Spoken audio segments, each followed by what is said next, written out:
Hello दोस्तों, हमारे YouTube channel में आप सभी का स्वागत है। आज की ये वीडियो काफ़ी ज़्यादा इम्पोर्टेंट होने वाली है क्योंकि आज की इस वीडियो में हम निफ्टी 50 इंडेक्स की फ्यूचर टारगेट के ऊपर डिस्कस करने वाले हैं। जैसा कि आप सभी को पता है कि बीजेपी गवर्नमेंट की लगातार तीसरी बार विनिंग हो चुकी है और मोदी जी के हाथ में फिर से पावर आ चुकी है और यहाँ पर स्टेबल गवर्नमेंट आ चुकी है हमारे देश में। तो इस चीज़ को लेकर मार्केट की एक्सपेक्टेशंस काफ़ी ज़्यादा है पॉजिटिव वाली, और अलग-अलग ब्रोकरेजेस की तरफ से अलग-अलग टारगेट्स एंड अलग-अलग एक्सपेक्टेशंस पोस्ट किए जा रहे हैं। इसी बीच नोमोरा की भी यहाँ पर एक्सपेक्टेशन आई है, टारगेट आई है कि जो हमारी निफ्टी 50 इंडेक्स है, ये इस साल के अंत तक 25,000 के लेवल तक जा सकती है। ठीक है? इस न्यूज़ को हम अभी डिटेल्स में डिस्कस करने वाले हैं और साथ ही साथ यहाँ पर कुछ सेक्टर्स को भी डिस्कस किया गया है। उन सेक्टर्स को भी हम अभी जानेंगे, समझेंगे एंड फिर यहाँ पर हम निफ्टी 50 इंडेक्स की चार्ट के ऊपर भी डिस्कस करने वाले हैं, एनालिसिस करने वाले हैं। चलो शुरू करते हैं वीडियो को और फर्स्ट ऑफ ऑल हम न्यूज़ को डिस्कस करते हैं। तो देखो यहाँ पर ये है न्यूज़ की headline, Nifty target 2024 25,000 by year and, hairs what Nomura aspects under Modi 3.0।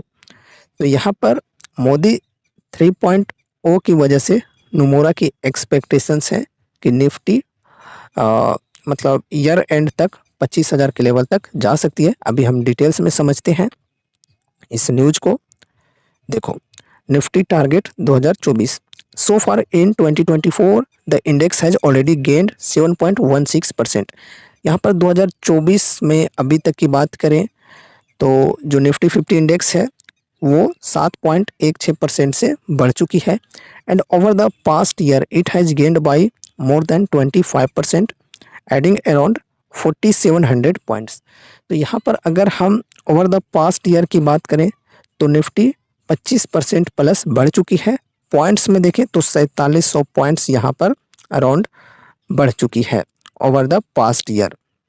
उसके बाद given these statistics there's heavy anticipation whether the 50 share index could surpass the magical 25,000 mark by the end of the year।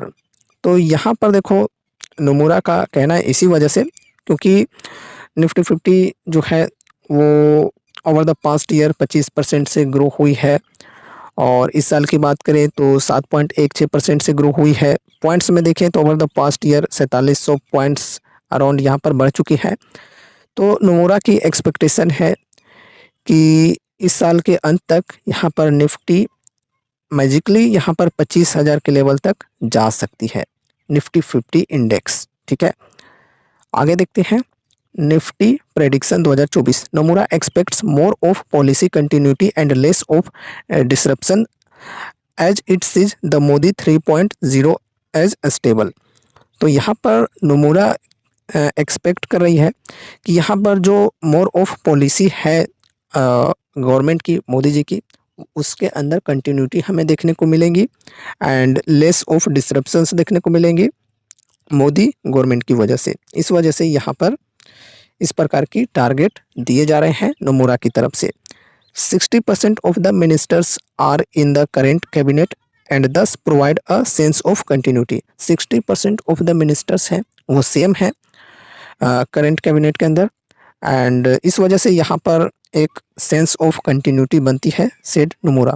The brokerage has set a year and Nifty target of 24,860। तो यहाँ पर ये target दी है Nomura brokerage ने, 24,860 तक जा सकती है ईयर एंड तक निफ्टी 50।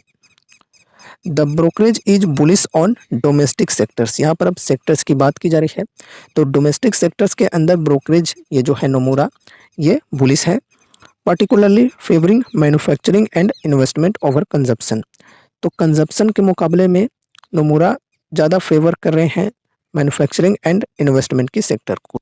मतलब जो हमारी गवर्नमेंट है इनका फोकस ये रहा है कि हम अपने ही देश में यानी कि घर में ही ज़्यादा से ज़्यादा चीज़ों की मैन्युफैक्चरिंग करें और बाहर से सामान कम मंगवाएं। एक्सपोर्ट ज़्यादा करे, इंपोर्ट कम करे। चाहे हम सेमीकंडक्टर क्षेत्र में देखें या फिर डिफेंस के क्षेत्र में देखें, काफ़ी सारी चीज़ों में यहाँ पर हमें देखने को ये मिल रही है कि इंडिया मैन्युफैक्चरिंग के अंदर काफ़ी ज़्यादा फोकस कर रही है। तो इस वजह से ब्रोकरेज भी कंजप्शन के मुकाबले में मैन्युफैक्चरिंग एंड इन्वेस्टमेंट की जो सेक्टर है इनके अंदर काफ़ी ज़्यादा फोकस कर रही है। ठीक है, तो यहाँ पर फाइनेंस का सेक्टर हो गया और मैन्युफैक्चरिंग का सेक्टर हो गया। यहाँ पर आगे बढ़ते हैं। इन डिफेंसिव सेक्टर्स की बात करें तो इसके अंदर the brokerage prefer IT services and health care over consumption. तो यहाँ पर डिफेंसिव सेक्टर के अंदर बात करें तो कंजप्शन के मुकाबले में ये जो ब्रोकरेज है ये IT services and health care की सेक्टर को ज़्यादा प्रेफर कर रही है।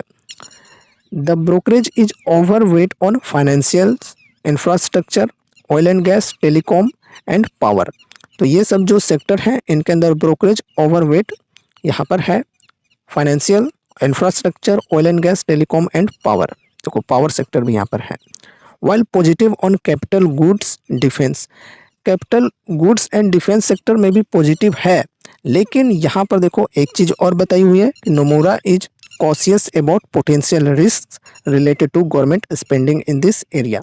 देखो पॉजिटिव हैं कैपिटल गुड्स एंड डिफेंस के सेक्टर में, लेकिन थोड़ी सी यहाँ पर सतर्क भी हैं, सावधान भी हैं गवर्नमेंट की स्पेंडिंग को लेकर इस एरिया में, कैपिटल गुड्स एंड डिफेंस की सेक्टर में। अगर गवर्नमेंट यहाँ पर स्पेंडिंग अच्छी तरह से करती है तो अच्छी बात है, लेकिन स्पेंडिंग कम करती है तो फिर यहाँ पर इस सेक्टर के अंदर कुछ खास परफॉर्मेंस देखने को नहीं मिल सकती। इसलिए यहाँ पर हमें देखने को मिल रहा है कि थोड़ी सी सतर्कता है यहाँ पर इस सेक्टर को लेकर, अगर गवर्नमेंट की स्पेंडिंग इस एरिया में कम होती है तो।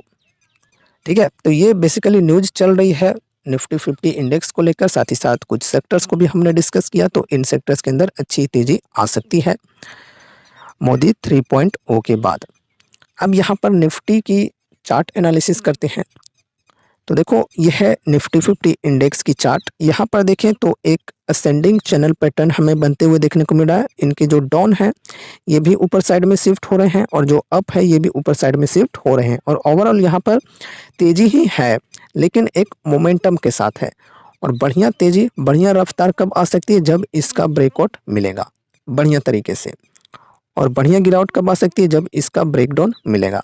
जैसा कि हमने यहाँ पर देखा था कि 4 जून यानी कि जो इलेक्शन की रिजल्ट आई थी जिस दिन, उस दिन भयंकर गिरावट हमें देखने को मिली थी, और ये जो सपोर्ट की लेवल है इसको ब्रेकडाउन भी मिल गया था।